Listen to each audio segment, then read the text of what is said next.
This is a quick course on food photography for all the instructors and partners of Cook and Fiesta.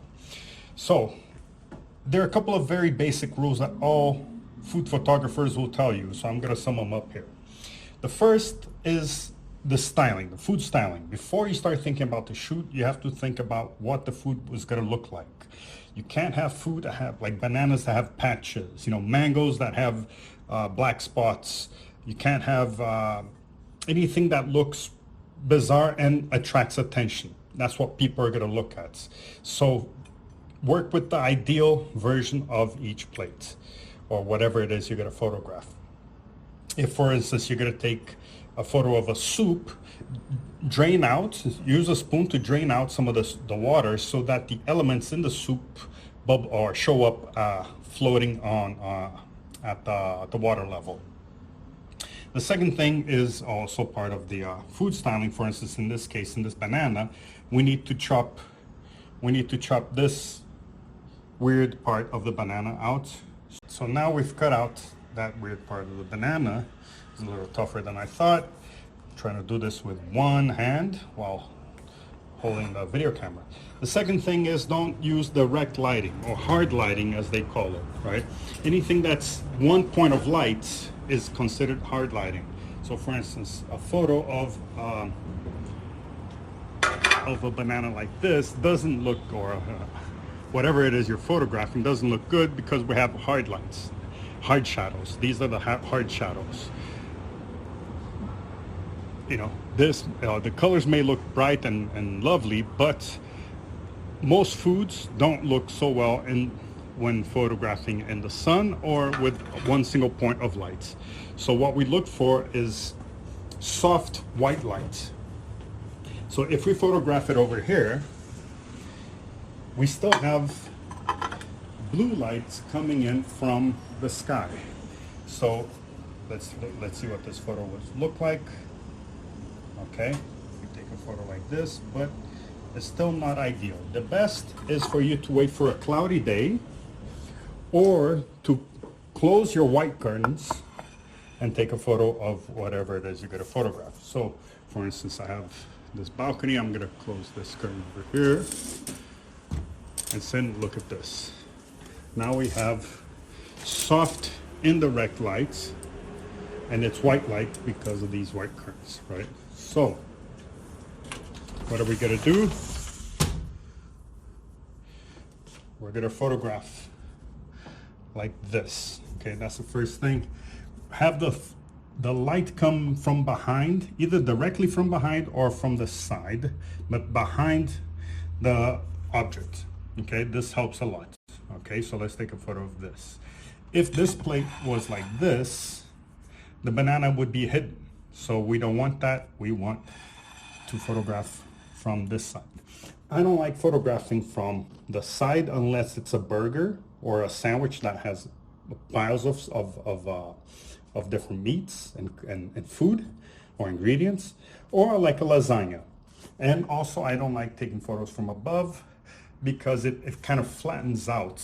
In a lot of cases, it's kind of hard to find to figure out how round something is. In this case, it's obvious, but this banana looks pretty flat. It lost a lot of its curvature. So like this, we can get a better idea of what we're looking at, but it's still not ideal. What we're gonna do now is get a white piece of paper, okay? And this is a reflector, it's called. So we're gonna take a white piece of paper and we're gonna put it here like this. So we have light coming in, most of the light coming in from over here, and we're gonna have a reflector come in over here. So look at this. Look what happens to the shadow on the banana. Look what happens over here. When I take it out, when I put it back, this is excellent for, so that you don't end up with like very hard or very dark parts. Most food doesn't look good when in the dark areas. So you want to light it up as much as possible. So you light it up around it as much as you can. So in this case, we can put it over here. It will give a nice reflection over here, right? Look at that. Look at that. That's a nice reflection over there. And we are also lighting up this side. So that's the first thing. So we can take a photo like that. Now, the second thing is this plate the ideal place for you to lay out your food? A lot of plates kind of steal the show. So a lot of plates have a lot of decoration on them, on the ceramic, and they steal the show. So in this case, since we're talking about fruits, and we can have this plate, but I think it might look better on this cutting board. So we can place it over here like this. Put it at an angle, and we can have it there like this, and we can do that. Now we're adding in the adding this reflector, and we can take a photo of this, and we can see which angle looks best.